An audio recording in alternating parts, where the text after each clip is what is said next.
Hello बच्चों। तो class 10+2 आपका वेलकम है। ऑर्गेनिक का लेक्चर है। ईथर्स में ही ये एक आप इसको एडिशनल लेक्चर मान लो।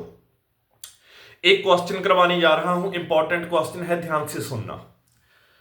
क्वेश्चन एग्जाम में समटाइम्स आ जाता है। क्वेश्चन क्या आता है कि why ethers can not be distilled to dryness.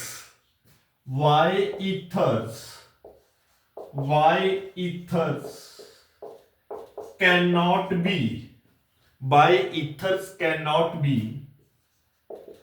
distilled to dryness। मतलब ईथर्स को अगर हम कंसंट्रेट करना चाहें, उसकी डिस्टिलेशन करवा के अगर उसमें कोई मॉइस्चर है वो रिमूव करना चाहें, तो इनको हम ज्यादा कंसंट्रेट नहीं कर सकते। We can not concentrate an ether much, they can not be concentrated to dryness. उसका रीजन क्या है? हम इसमें से मॉइस्चर ज्यादा क्यों नहीं निकाल सकते? ईथर्स को ज्यादा कंसंट्रेटेड ईथर्स में हम क्यों नहीं चेंज कर सकते इसकी डिस्टिलेशन करवा के? उसका रीजन बच्चों ये है कि होता क्या है, जब ईथर को मैं एयर एंड लाइट में एक्सपोज करता हूं तो ईथर की हो जाती है ऑक्सीडेशन। और आपको पता है, मैंने आपको करवा दिया था कि ईथर्स कुछ पर ऑक्साइड्स बना लेता है अपने में। तो जब मैं for example this is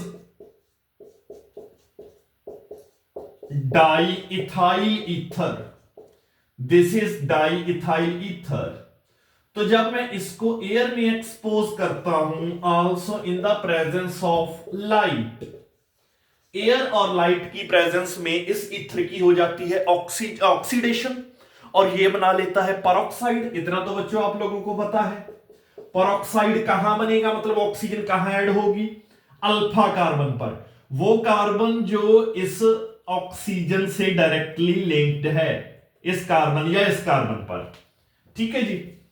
इथरियल oxygen से जो कार्बन डायरेक्टली लिंक्ड है तो बन जाता है ऐसे परऑक्साइड। आपको मैंने पहले भी करवाया है केमिकल प्रॉपर्टीज ऑफ ईथर्स में। तो there is the formation of some peroxides, there is the formation of some peroxides in ethers। उस ईथर में कुछ peroxide मॉलिक्यूल बन चुके हैं। अब अगर आप इस ईथर की डिस्टिलेशन करवाओगे, ऐसा ईथर जिसमें कुछ peroxide मॉलिक्यूल बन चुके हैं, तो peroxides are highly unstable to heat. ये हीटिंग जो हाई टेम्परेचर के लिए बहुत ज्यादा अनस्टेबल होते हैं। तो अगर आप ऐसे ईथर्स को हीट करते हो, या मतलब डिस्टिलेशन करवाते हो, टेम्परेचर बढ़ा के इनको आप कंसंट्रेट करते हो, तो ये रिएक्शन एक्सप्लोसिव रिएक्शन हो जाती है। The reaction becomes N explosive reaction. The distillation reaction, the distillation process becomes explosive reaction. Why? What is the reason behind that? Because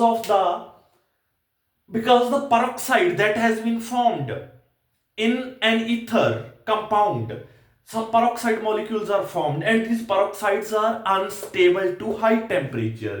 ये high temperature के लिए है unstable, तो ये लो टेम्परेचर पर ही स्टेबल है। तो अगर आप हाई टेम्परेचर करोगे, डिस्टिलेशन परफॉर्म करवाओगे, ईथर को कंसंट्रेट करने की कोशिश करोगे, तो it can lead to an explosion. तो जिसकी वजह से बच्चे ये माना जाता है कि ethers can not be distilled to dryness. Ether को हम बहुत ज्यादा ड्राई नहीं कर सकते, बहुत ज्यादा कंसंट्रेट नहीं कर सकते होते हैं।